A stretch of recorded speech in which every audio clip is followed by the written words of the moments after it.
Olá, boa noite. Este é o Conversas Cruzadas aqui na TV Com, canal 36 da NET e Via Max. O programa pergunta por que a sociedade brasileira assiste de braços cruzados os casos de corrupção pelo país.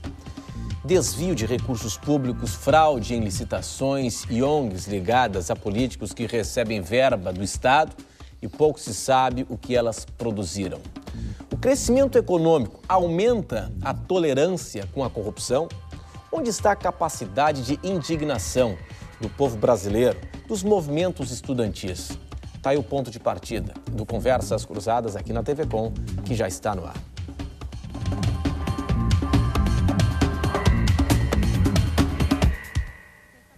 Você pode participar do nosso debate pelo e-mail, que é o conversas@tvcom.com.br, também pelo Twitter, twitter.com/conversastvcom, e ainda pelo portal de voz da TV Com, o telefone é 8401-0385, e aí você digita a opção 5, quer falar comigo, aí você manda o seu recado. O portal de voz da TV Com, você não precisa colocar o DDD 48 na frente, o custo é de uma ligação para telefone celular. Conversas Cruzadas tem um oferecimento de Firenze Business Park, lotes comerciais, industriais e de serviços. Residencial Gustavo Kirchner, um empreendimento com padrão e qualidade AM Construções. Senge, em defesa do profissional da engenharia sempre. E Queires, gente nossa, a loja da gente. Hoje nós estamos na companhia do estudante do curso de Economia na Universidade Federal de Santa Catarina, o Lucas de Oliveira. Também está aqui conosco o advogado Aloysio Rodrigues, que é professor de Administração Legislativa na Unisul. O programa recebe também o advogado conselheiro do Instituto Brasileiro de Governança Corporativa, Marcelo Gasparini da Silva. E também nós estamos na companhia do professor Valmir dos Passos, professor de Ciência Política na Unisul. Muito obrigado, senhores, pela atenção de todos hoje aqui conosco. E agora a notícia, das 8h25. A Câmara dos Deputados absolveu na noite de hoje a deputada Jaqueline Roriz, do PMN do Distrito Federal, no processo de cassação do seu mandato. Foram 265 votos favoráveis a ela e 166 pela cassação. Bom, o seguinte, ela apareceu recebendo um pacote de dinheiro, tem vídeo sobre isso, a sociedade viu. Ela aparece num vídeo de 2006, em que ela aparece recebendo um pacote de dinheiro do delator do mensalão do DEM, Durval Barbosa. E aí o seguinte, ela segue no exercício do mandato parlamentar. Bom, eu queria começar com o professor Valmir dos Passos. Professor, por que a sociedade vem tolerando e não reage, não toma as ruas com relação aos casos de corrupção pelo país? Eu não estou fazendo aqui em referência exclusiva ao governo federal, eu falo ao Estado brasileiro de uma forma geral. Por que a sociedade assiste de braços cruzados? Boa noite. Boa noite, Renato. Boa noite a todos. Avalio que não há exatamente uma tolerância da população. Também não há, é verdade, um movimento de massa hoje no Brasil que a gente possa identificar como movimento pelo fim da corrupção ou coisas do tipo. Mas nós tivemos recentemente no Brasil uma manifestação popular por meio de um projeto de emenda popular, de lei, exato, que propunha a famosa lei da ficha limpa, que acabou sendo aprovada e tal, que era uma manifestação clara do desejo de termos no meio político pessoas que não tivessem na sua ficha atos graves de processos julgados, de condenação em segunda instância, etc. É uma manifestação, entre outras, de que a população está atenta a esta questão da corrupção e deseja ter, na prática política, nos fóruns políticos, no executivo, fora dele, atitudes mais coerentes com o decoro e o uso dos recursos públicos. Por outro lado, também podemos ver movimentos contrários, quando assistimos que a cada eleição, figuras políticas que sabidamente têm um histórico de problemas com o uso de recursos públicos, com envolvimento em fatos nebulosos e que são reeleitas. Então, acho que a população mostra movimentos contraditórios. Mas, de modo geral, eu não diria que está de braços cruzados. Acho também que há uma percepção que a corrupção, os atos de corrupção, podem ser minorados na medida que instituições públicas, instituições de fiscalização, de caráter judiciário ou não, possam atuar e venham atuar de maneira mais independente e mais efetiva. A atitude do eleitor nas urnas e fora delas é parte desse processo de enfrentamento, né, de denúncia. Mas, acima de tudo, as instituições da República, as instituições públicas, e aí eu incluiria também o trabalho da mídia, que é sempre um trabalho importante nessa matéria, fazem um papel fundamental, né? Porque grande parte daquilo que se conhece hoje, né, nesses fatos desabonadores, envolvendo autoridades públicas, decorre do trabalho de denúncia e de investigação. E o que se espera é uma consequência mais efetiva, no sentido de punir essas pessoas, reverter recursos desviados aos cofres públicos, porque não se pode parar no meio desse processo. Esse processo precisa se completar para que o sentido e o sentimento de justiça e de respeito à coisa pública se efetive. Enquanto a gente não tem isso, fica a sensação de que fazer qualquer coisa vai dar em nada ou em quase nada. Muito bem. Professor Marcelo, e aí, professor, a sensação que dá é que esses escândalos que a gente vê pelo país, fraudes milionárias, desvio de licitação, corrupção envolvendo agente público e empresários, enfim, lobistas, isso aí é incapaz de mobilizar a sociedade. Parece que a sociedade vem tolerando, pelo menos a sensação que eu tenho, uma sensação pessoalíssima. Qual é a visão do senhor? Boa noite. Boa noite, Renato. Boa noite aos demais participantes, ao telespectador. Muito obrigado por mais uma vez participar do programa. Eu acho que posso contribuir aqui com o debate trazendo um pouco da visão da iniciativa privada, né? Eu acredito que a iniciativa privada, que as empresas, que as entidades representativas desse setor estão aplaudindo as mudanças e os enfrentamentos que estão sendo praticados. Exemplificadamente, nós trazemos aí a questão da iniciativa da presidenta em tomar medidas corretivas, alterando o quadro de pessoas que ocupam cargos importantes no governo federal.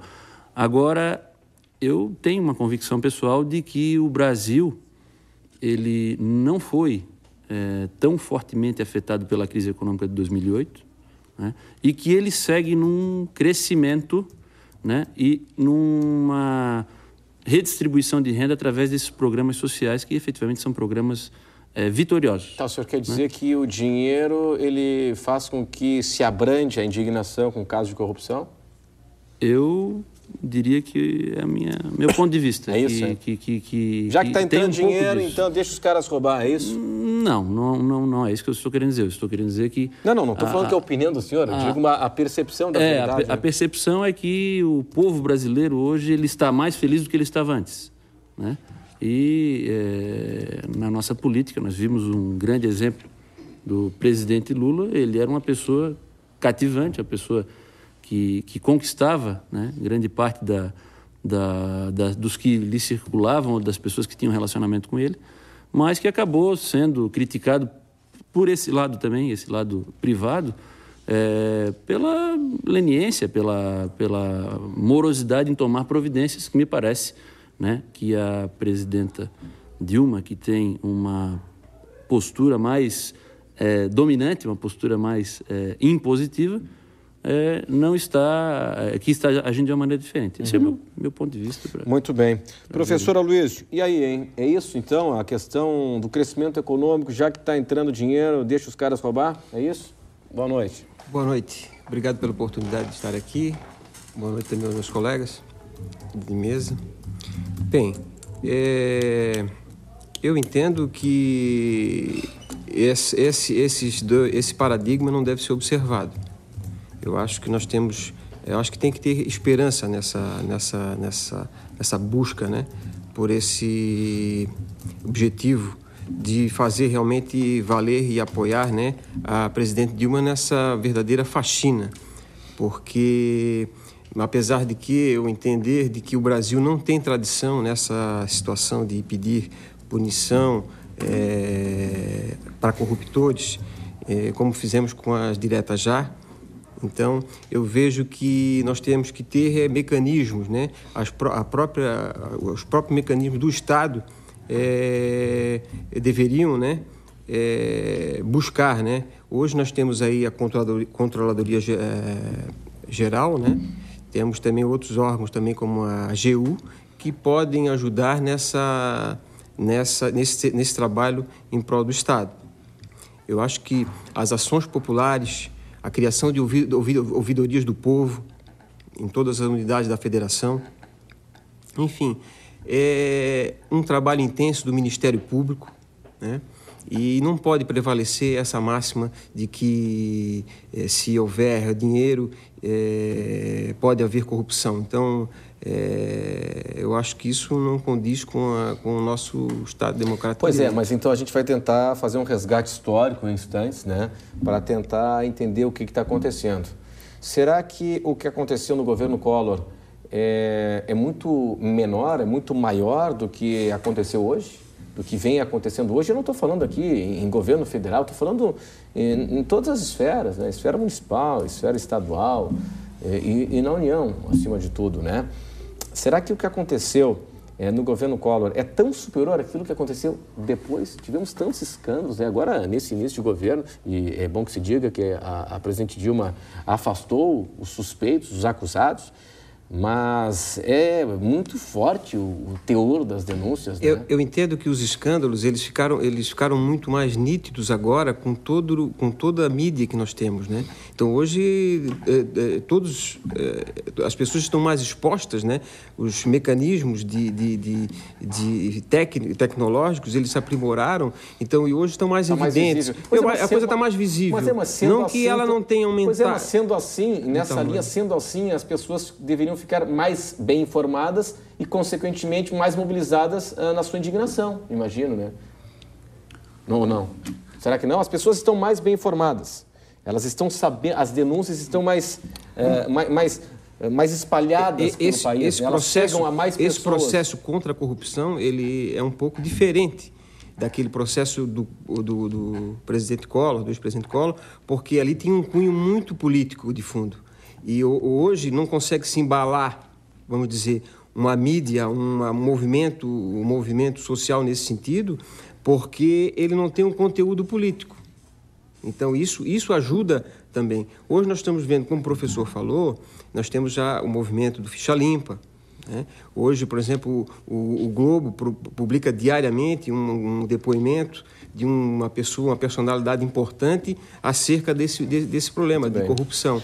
Então, eu acho que nós estamos iniciando, né, dando continuidade a esse processo que teve, principalmente dos meios midiáticos, né, com o processo Ficha Limpa. Foi um pontapé inicial que eu acredito que agora vai prosseguir com outros movimentos de toda essa mídia eletrônica, né, dos meios de mídias sociais, né?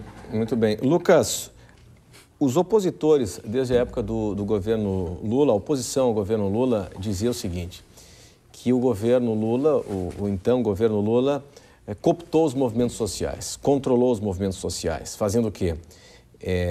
Dando dinheiro para os movimentos sociais, para o movimento estudantil, e, no caso dos movimentos sindicais, dando emprego.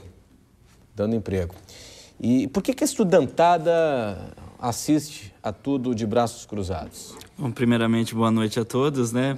A sua fala quase que engloba a minha, né? Quase que me deixa sem ter o que falar, porque existe uma diferença fundamental entre o que aconteceu em 92. Eu, apesar dessa cara jovem e tal, em 92 eu estava lá no Fora Collor, participei de todo o processo, lembro bem como que se deram as coisas e a diferença, né? Eu pude assistir o processo passo a passo e vi o governo Itamar fazendo um acordo com a União Nacional dos Estudantes, que significava basicamente o seguinte, né? Passou a dar o direito da impressão da carteirinha da meia entrada e do meio passe para todos os estudantes do Brasil sobre o monopólio da Uni e da UBS, E, em troca disso, a Uni e a UBS desmobilizou em relação à continuidade do Fora Collor, que seria aí as últimas consequências, porque as últimas consequências significaria derrubar o governo como um todo, né? Não simplesmente derrubar o presidente e entrar o vice, né? Porque a gente está falando de um processo, né, de corrupção que envolve um conjunto, né, um grupo. E hoje, se a gente for investigar a natureza desse estupro moral continuado, que é esse grau de passividade em relação a um absurdo que é a corrupção, né? Esse grau de indiferença em relação ao que está acontecendo, tem muito a ver com essa cooptação, sim. Só que de uma maneira muito diferente. No caso da UNE hoje, está na mão da UNE e na mão do partido que dirige ela, né, a organização da Copa do Mundo. E através disso daí surgiu um conjunto de oportunidades para os quadros e para os dirigentes que não estão ocupados mais em ganhar uma posição na base dos estudantes. Eles estão ocupados com os seus negócios, né? Com os negócios que têm maior atenção. No caso da CUT e dos sindicatos, há uma coisa bastante contraditória, porque, por um lado, as privatizações, eles combateram as privatizações que ocorreram no governo Fernando Henrique, mas, por outro lado, se tornaram os maiores beneficiários dessas privatizações, porque os fundos de pensão, que são as organizações de investimento mais ricas do Brasil hoje, que compraram... O Fundo Previ, por exemplo, comprou a maioria da Vale do Rio Doce. É o fundo dos funcionários do Banco do Brasil.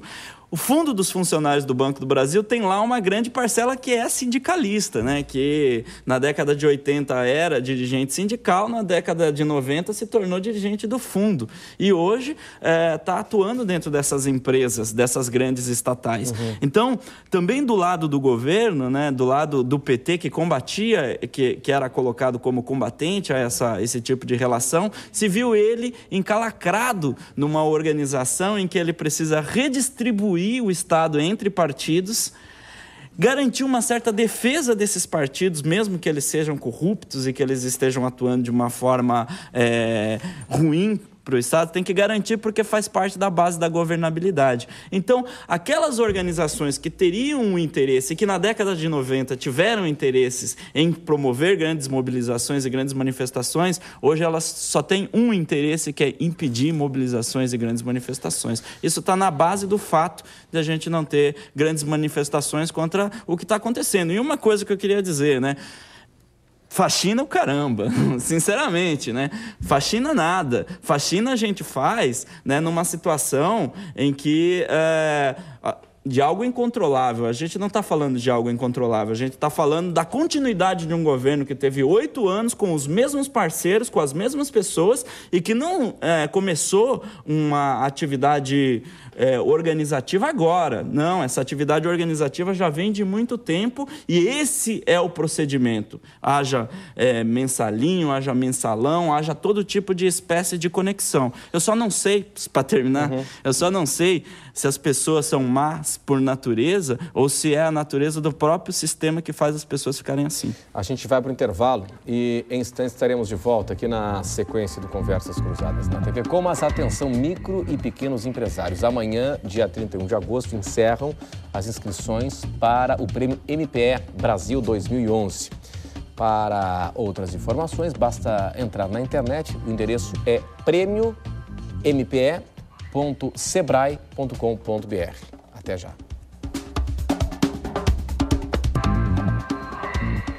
Este é o Conversas Cruzadas aqui na TV Com. Os casos de corrupção no país, vale para a União, vale para o Estado, vale para o município, esses casos são insuficientes para provocarem uma mobilização popular. Os estudantes ficam em casa, não tem passeata. Por que a sociedade assiste de braços cruzados hoje? Os casos, as denúncias de corrupção, toda semana tem uma denúncia diferente envolvendo desvio de verba pública, fraude em licitações, dinheiro público. E onde é que está a capacidade de indignação do brasileiro com relação à corrupção? Será que os brasileiros estão mais tolerantes? E essa tolerância se dá pelo crescimento econômico, já que está bem para o meu lado, então não há problema? É isso que a gente está discutindo aqui. Professor, o senhor vê que há essa relação com o crescimento econômico ou não?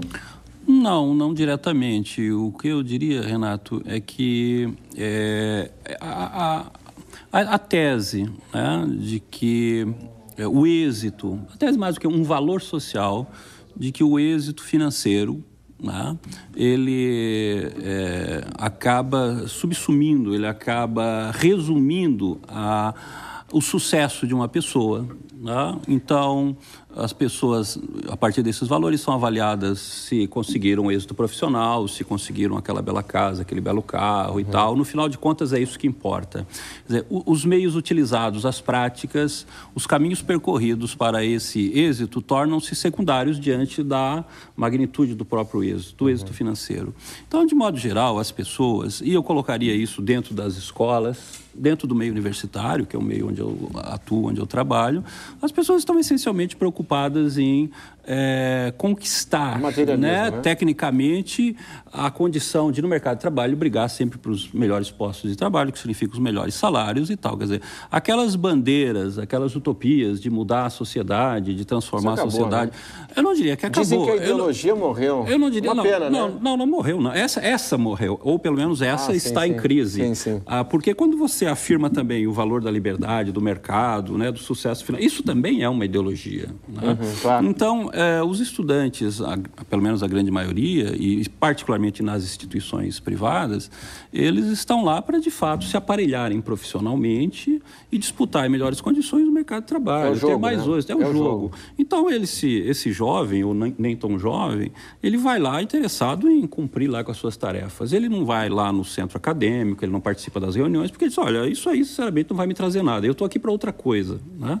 Isso, em outros tempos, quando se vivia, assim, uma polaridade ideológica, né, com maior ênfase, as teses socialistas em contraposição às teses capitalistas, isso também era uma bandeira, né, num outro mundo, num mundo bipolar, nesse sentido ideológico. Hoje não. Essa tese do, o esperto é aquele que sabe tirar proveito das oportunidades. Isso é perigoso, né? É perigosíssimo. Isso é perigoso, porque aí acaba se instituindo esse jogo. Olha, o resultado foi um resultado positivo, então valeu. Né? É assim que devemos nos comportar. Tolo é aquele que não aproveita as oportunidades. E o eleitor, muitas vezes, se comporta dessa forma. Né? Ele vai votar de maneira pragmática. O que esse voto pode trazer de resultados efetivos para mim ou para os meus familiares. Então, eu vou votar no candidato a vereador que está mais próximo da minha casa, que é da minha rua, não exatamente pela posição ideológica ou pelos projetos desse vereador, mas em função dele o cumprimentar diariamente ou coisa do tipo. Então, esses valores, né, maiores, que pensam, a sociedade pode ganhar o quê com a minha posição, vão sendo substituídos com coisas do tipo, o que eu posso ganhar agindo dessa forma ou daquela forma.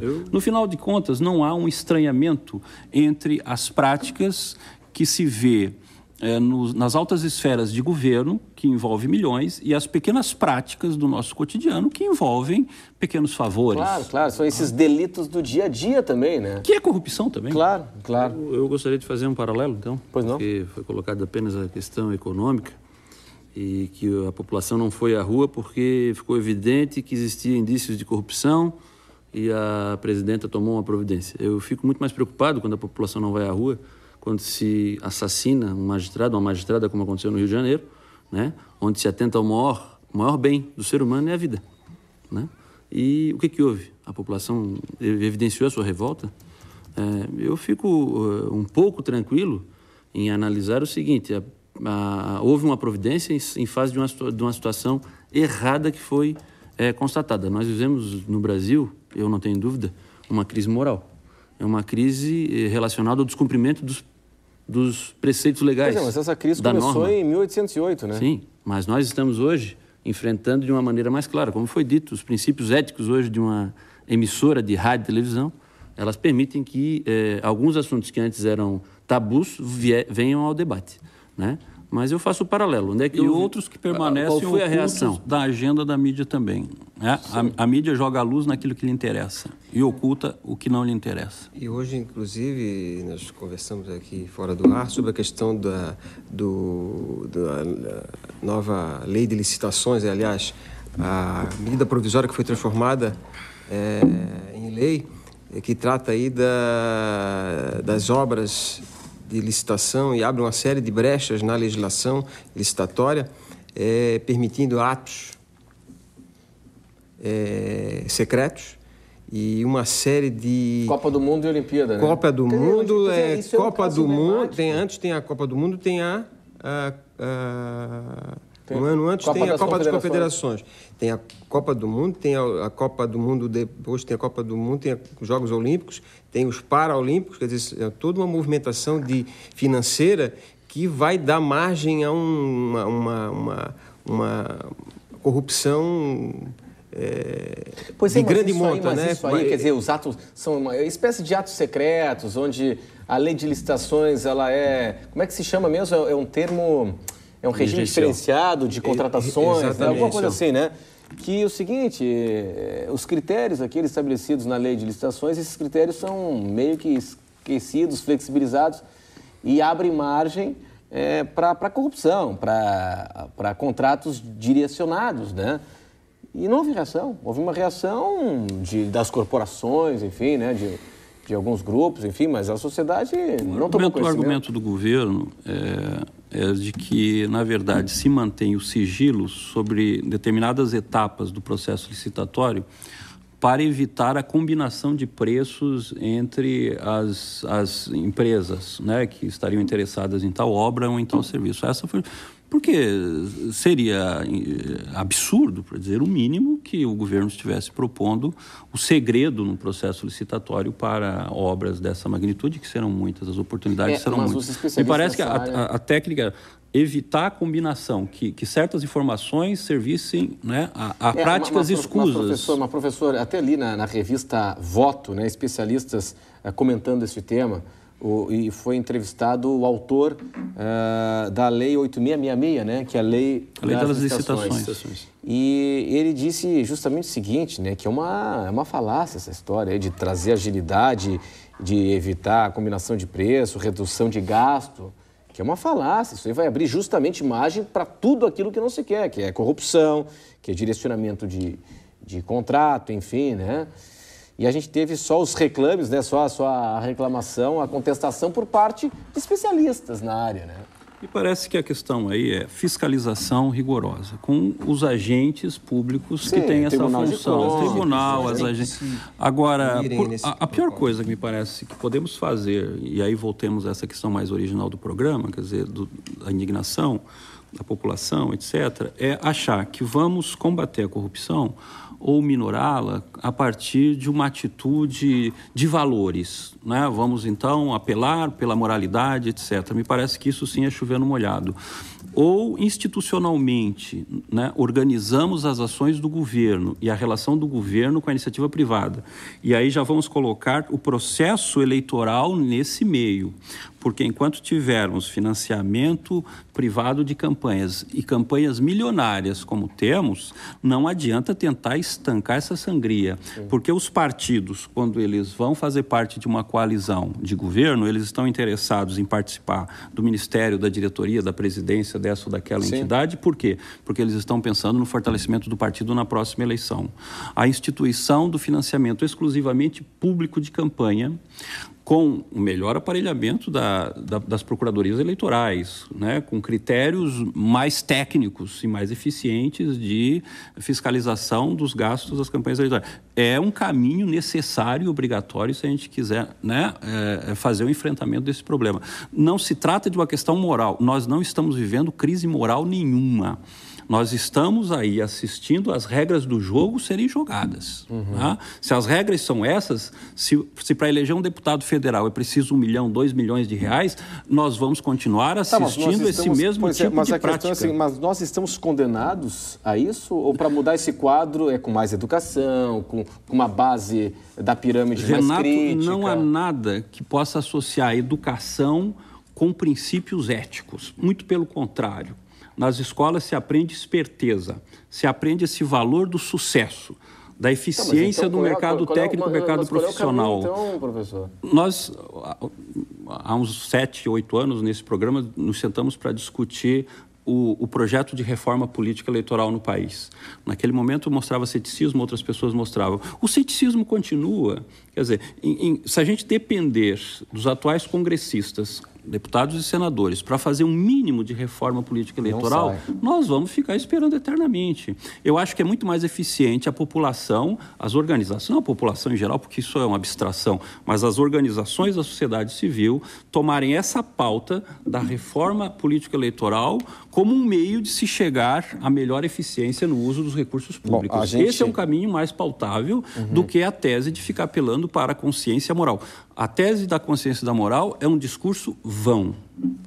As atividades assim de educação cívica, de uma política pública perene, né, para combater a corrupção, isso nós temos que ter, é possível criar. É inútil, né, professor. É inútil. Eu acho que assim, não podemos. O ideal, por exemplo, seria talvez acabar com a reeleição, esses mandatos vitalícios aí, sujeito com 4, 5, 6 mandatos. Isso é um absurdo. Quer dizer, é uma carreira política. Então, se ele tem uma carreira política e de uma carreira política, de repente, ele começa como vereador, daqui a pouco ele se torna um grande empresário, né? Poderoso. Quer dizer, então, como justificar isso? Quer dizer, a gente, no fundo, a gente sabe como funciona, né? São justamente, é por aí que passam, né? Bom, pessoal, eu preciso chamar um intervalo comercial, nós temos várias manifestações por aqui, o André pelo Twitter, o Guilherme Moura também pelo Twitter, o Vicente de Souza e o Guilherme também faz a sua manifestação. A gente vai para o intervalo e volta em instantes. Até já. Esse é o Conversas Cruzadas na TV Com. Por que a sociedade brasileira tolera e assiste de braços cruzados os casos de corrupção pelo país? Esse é o nosso assunto hoje. O Guilherme Moura diz o seguinte: bom, dia 7 de setembro tem uma manifestação contra a corrupção no Trapiche da Beira-Mar. É verdade, né? Sempre tem um movimento, né? Há um movimento, o pessoal que sai... Antigamente, não sei se ainda é o grito dos excluídos, enfim, né? Já existe mídia. Existe ainda? Já bastante já a questão da corrupção. Se não for um movimento organizado com um longo período de visão, com um propósito plenamente organizado e só uma manifestação num dia lá, a coisa também não acontece, não deslancha, né? Porque você precisa de um planejamento de um longo período para conseguir fazer com que algo como isso tome êxito, né? E ainda mais numa situação onde a questão da corrupção não é só uma coisa exclusiva dos políticos. A corrupção existe na sociedade de uma maneira geral, na casa das pessoas. E mesmo os programas sociais do governo hoje, muitos deles são utilizados de uma forma corrupta, né? Do mesmo jeito que o coronel no Nordeste antigamente arrebanhava seus votos, né, com coronelismo, também da mesma forma hoje se faz com as bolsas famílias, com um conjunto de instrumentos que são politicamente manipuláveis e utilizáveis, né? Então, é preciso atentar bem para o fato de que, às vezes, você está cometendo um pequeno ato corrupto no dia a dia da sua vida. E que é tolerado, né? E que é considerado normal, né? Então, isso aí, psicologicamente, qual que é a representação disso aí? Qual que é o significado? O cara pensa, se eu estivesse lá, eu também estaria agindo dessa forma, sendo corrupto, né? E essa corrupção, no final das contas, ela acaba sendo paga por todos nós. Aumenta o custo Brasil, aumenta a dificuldade de produção, aumenta o problema da relação das empresas no investimento, né? Hoje mesmo, né, no Diário Catarinense, tinha um advogado especialista de meio ambiente, até anotei o nome dele, Ítalo Augusto, né, denunciando a corrupção verde, né? O IBAMA ali, funcionários do IBAMA buscando propina para poder aprovar empreendimentos, aprovar atividades, né? Então, o empresário, o segmento empresarial se vê numa situação complicada, porque pelos meios legais, seguindo a lei também, você muitas vezes não consegue realizar os seus projetos, os seus planos, e aí o que você faz? Tem que sair, né? E esse fruto da corrupção de grande escala, né, em geral, que nem estava se falando da Copa do Mundo, dos grandes empreendimentos, para onde vai esse dinheiro, né? Esse dinheiro vai para os paraísos fiscais, esse dinheiro vai sair do Brasil, esse dinheiro sai do processo construtivo no Brasil, né? Até conversando com um amigo, ele falou assim, sugere lá no programa que o Brasil vire um paraíso fiscal, pelo menos os caras roubam e o dinheiro fica aqui sendo investido na base produtiva, porque realmente é um absurdo o que está acontecendo. Bom, aqui o seguinte, o Vicente de Souza diz o seguinte, que o Brasil está imprimindo moedas sem lastro, emitindo títulos de dívida pública de forma indiscriminada, e essa emissão de moedas que não tem bens em equivalente está fazendo a inflação explodir.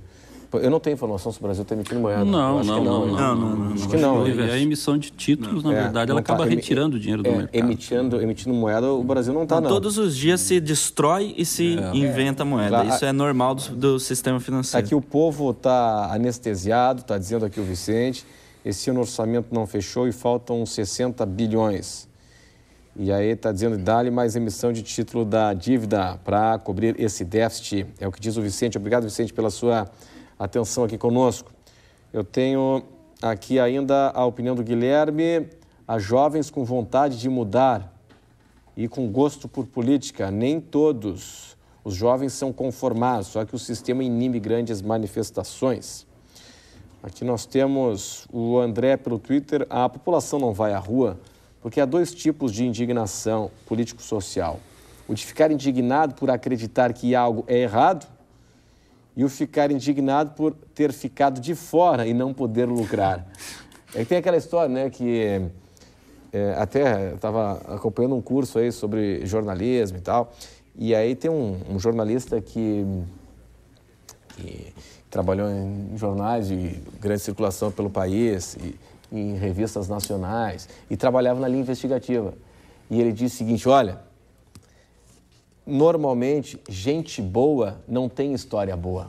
Claro que ele quis dizer o seguinte, como notícia, né? E normalmente a notícia ruim, a notícia boa, o que é notícia boa, é de alguém que fazia parte do esquema, que foi alijado do sistema, alguém que fazia parte do sistema e que, de repente, por algum motivo está indignado porque caiu fora do sistema, do esquema, né? Claro que não dá para generalizar, é óbvio, né? Mas aí entra, acho que essa opinião do nosso telespectador. É importante que toda essa relação, né, do público com o privado e esses movimentos em defesa da boa utilização dos recursos públicos, né, não se faça de maneira ingênua, porque uma das coisas que mais chama a atenção no discurso de oposição ao governo, aí, sem entrar no mérito de que governo estamos falando, é o discurso moralista, né? Isso não é exclusividade do Brasil. Mundo afora, onde há disputa político-partidária de governo e oposição, o discurso moralista é sempre a agenda da oposição.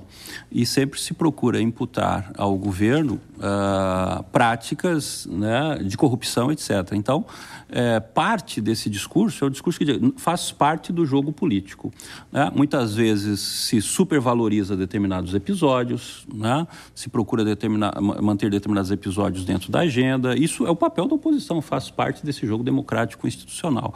Então, você apelar por uma cruzada moralista em torno de um governo pode estar fazendo, na verdade, o trabalho ou parte do trabalho das forças de oposição, né? Nós tivemos no Brasil casos históricos relacionados ao governo Vargas, por exemplo, relacionados ao governo de Juscelino. Jânio Quadros ganhou a presidência da República no discurso da vassoura e tal, depois jogou o Brasil numa grave crise institucional. Então não podemos ser ingênuos. A oposição, claro, procura tirar proveito dessa indignação de, olha, nós vivemos num mar de lama, então hoje fala-se muito em faxina. Quer dizer, quando se fala em faxina, se supõe que, bom, então há muita sujeira para ser lavada, né? Muita coisa para ser... Então faz parte desse jogo, dessa disputa entre governo e oposição. O importante é que essas instituições que existem aprimorem os seus trabalhos. Eu acho que nós temos alguns casos graves, por exemplo, os tribunais de contas, de modo geral, eles têm um trabalho muito ineficiente. A cúpula dos tribunais de contas são cúpulas políticas. Nós vivemos agora no Brasil uma disputa para ver quem vai ocupar a próxima vaga lá no Tribunal de Contas da União, se vai ser o deputado A ou o deputado B. Né? Se é uma indicação da Assembleia, é um negócio que não tem mais sentido. O próprio Procurador-Geral da República também é uma escolha do Presidente da República. Aqui, em nível estadual, também. Pois é, professor, mas nesse caso, aí nós tivemos alguns casos algumas situações bem interessantes. Lembra do Engavetador-Geral da República, Geraldo Brendeiro? Não, mas tudo bem, mas eu digo agora, no governo Lula, nós tivemos o Procurador-Geral da República indicado pelo Gurgel e até o antecessor, Luiz Fernando de Souza, se não estou enganado, e que fez a denúncia do mensalão. Verdade. Quer dizer, isso é importante, se diga, a autonomia, né? Foi indicado pelo presidente Lula e fez a denúncia do mensalão. Caracterizou na denúncia dele, nominalmente, os 40 denunciados, e disse Deu que havia um número emblemático, né? 40. 40 e disse que havia uma quadrilha organizada dentro do governo. Então, o que se espera do Ministério Público, dos órgãos fiscalizadores, é essa atividade de dependência. Eu digo, institucionalmente, há vínculos, né, de quem vai fiscalizar e do fiscalizado. Por que manter isso? Por que o Tribunal de Contas não é um órgão técnico, puramente técnico? Claro. Já que é um órgão de assessoria do Legislativo, por que colocar lá ex-parlamentares e tal? Né?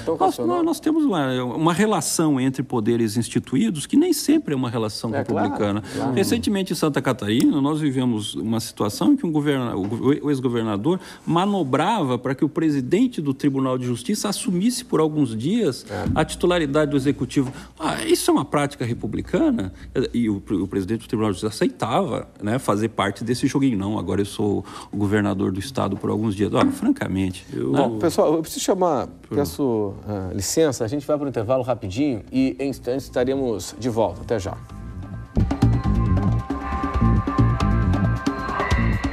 Este é o Conversas Cruzadas aqui na TV Com, que discute hoje corrupção. Por que tantos casos de corrupção pelo país? E aqui a gente não está fazendo referência a governo A, B ou C, enfim, vale governo federal, governo estadual, governos municipais.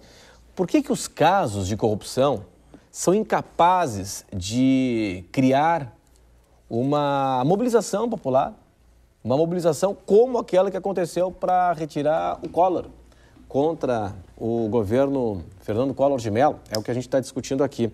A Isabela Rosa, pelo Twitter, diz o seguinte: bom programa de hoje, vale a pena assistir e refletir sobre a corrupção e a sociedade inerte. Acorda, povo.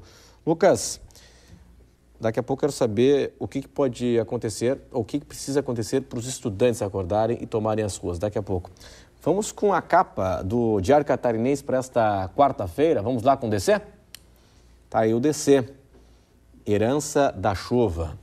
Os impactos, né, os danos da chuva aqui em Santa Catarina. Esta é a capa do Diário Catarinense para esta quarta-feira, bem cedinho, em todas as bancas, o nosso DC. Lucas, o que falta para os estudantes irem para as ruas? Poxa vida, que pergunta, hein? Numa situação em que corrupção tem sinônimos, né, muitos sinônimos, subornos, extorsão, fisiologismo, peculato, nepotismo, clientelismo, né? Um conjunto de palavras que, na verdade, só travestem uma palavra chamada roubo, né? Porque a corrupção é um roubo. Enquanto a juventude não tomar a percepção de que está sendo roubada nesse processo social em que os recursos públicos estão se esvaindo para contas privadas, enquanto ela não perceber que a atitude só pode ser mudada a partir de uma ação efetiva, né? Fica difícil, mas mesmo assim eu também tenho pouca esperança de uma mudança muito radical, viu? Porque isso está numa base secular de processo. O Brasil hoje, pelo mapa da percepção mundial da corrupção, ele está na colocação de 69. Ele é um país que tem assim, uma alta taxa de corrupção, né? E se você observar o mapa de percepção da corrupção do mundo, você vai ver que a América do Sul, África, boa parte da Europa, Índia, Oceania, o mundo inteiro, né, tem um procedimento corrupto nas suas relações. Então, o Brasil, se quiser ter uma atitude idônea, se quiser chegar perto de uma Noruega, por exemplo, que é a primeira colocada nesse mapa de percepção aí, vai ser preciso ter grandes reformas políticas, estruturais, dentro das leis como um todo, e isso aí só vai ser feito com um processo de mobilização muito grande. Para você ter uma ideia, né, é basicamente isso que a Primavera Árabe está anunciando, né? Toda a dificuldade que os caras estão tendo, né, para conseguir sair de uma ditadura e entrar numa estrutura democrática, né? O Brasil precisa passar por isso também, né? O Brasil deu um passo já a mais do que isso, mas o Brasil precisa, quando vai chegar a nossa primavera, né? Toda a revolta que foi feita contra Portugal no Brasil foi contra o quinto, né? Hoje nós pagamos 1/3, né, de imposto, o imposto mais caro do mundo. E é esse dinheiro que está financiando e sustentando a corrupção. Então, para a juventude tomar a percepção disso, eu não sei a resposta, sinceramente, né? Eu acho que a gente tem que buscar ser exaustivo na discussão. Agora, eu acho muito interessante uma lei que propõe, né, que todos os filhos de políticos, né, tenham obrigatoriamente que estudar em escola pública. Isso eu acho que é um pequeno passo. É do senador, né? Cristóvão Buarque? Do Cristóvão Buarque, né? Eu acho que esse é um pequeno passo, não moral. Mas é inconstitucional, né? Pode ser bacana do ponto de vista do impacto, né? Mas é inconstitucional. Mas aí é tão inconstitucional quanto a ficha limpa desse ponto de vista, porque a ficha limpa está sendo julgada como inconstitucional por causa disso. Entendeu? Só que se você não criar leis que obriguem de uma forma ou de outra, não moralmente, mas que obrigue materialmente o sujeito a ter um relacionamento direto com a qualidade do serviço público, dificilmente você vai pressionar os políticos a mudarem. Tão cético, né, o processo de mudança. Temos aqui um otimista, então. Não, eu acho que o processo de mudança ele vem acontecendo, não na velocidade que nós gostaríamos, né, mas o dia 7 que você falou, o dia que vai se fazer um manifesto contra a corrupção. Existem práticas, né? Existe o Prêmio Novari. No Prêmio Novari, o Ministério Público de Santa Catarina foi reconhecido por uma prática chamada O que você tem a ver com a corrupção? Que é um belo projeto. E eu acredito, divergindo um pouquinho da opinião do professor, que a questão moral ela começa também lá na casa e na educação primária, né? Porque esse projeto ele tem a ver com a demonstração do que é certo e o que é errado para a criança. É lá que começa o projeto. Para quando essa criança se torne um adulto, ela tenha pelo menos os conceitos de uma maneira mais clara, né? Fica muito difícil, né, para uma criança que passa fome até os 15 anos e quando começa a ter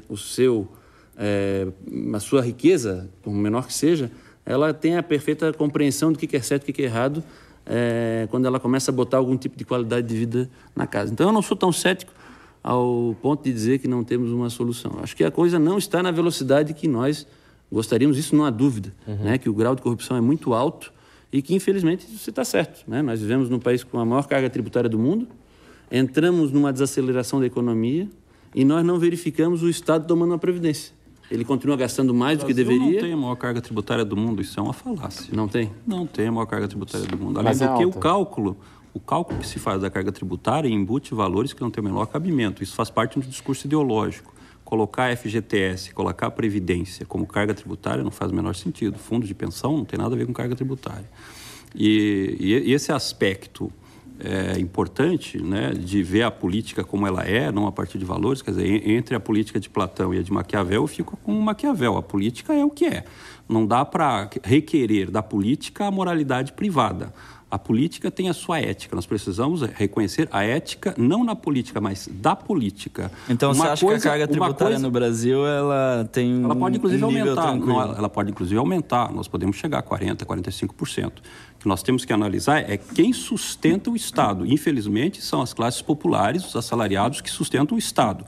E depois, lá do lado do orçamento, são ao topo da pirâmide, as famílias mais ricas que acabam se beneficiando com o pagamento de juros da dívida. 188 bilhões de reais foram pagos no ano passado só para os portadores de títulos públicos. Isso sim é uma sangria que vai beneficiar o topo da pirâmide. E que atrai capital externo. O nosso sistema fiscal, ele é um Robin Hood ao contrário. Tira dos pobres e dá para os ricos. É por isso que até o Warren Buffett, que é um dos maiores investidores do mundo, nos Estados Unidos, não sei se foi uma jogada de marketing ou não, que ele pediu o seguinte: olha, eu quero pagar mais imposto.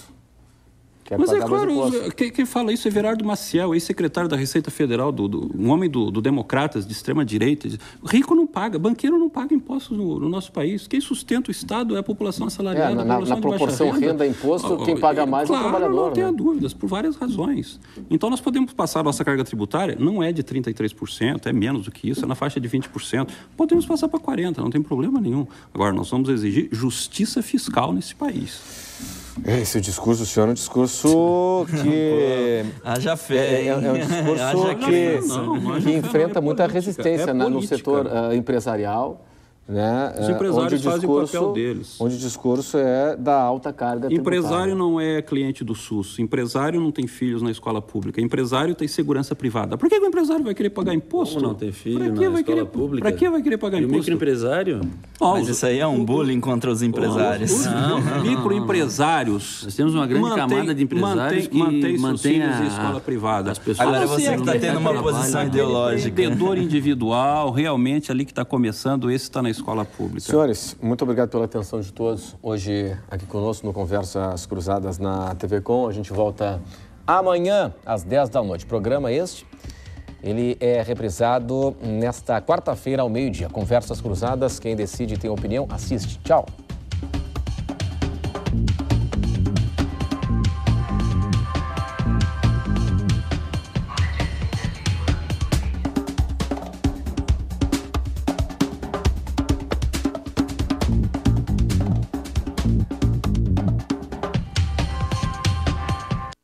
Conversas Cruzadas. Oferecimento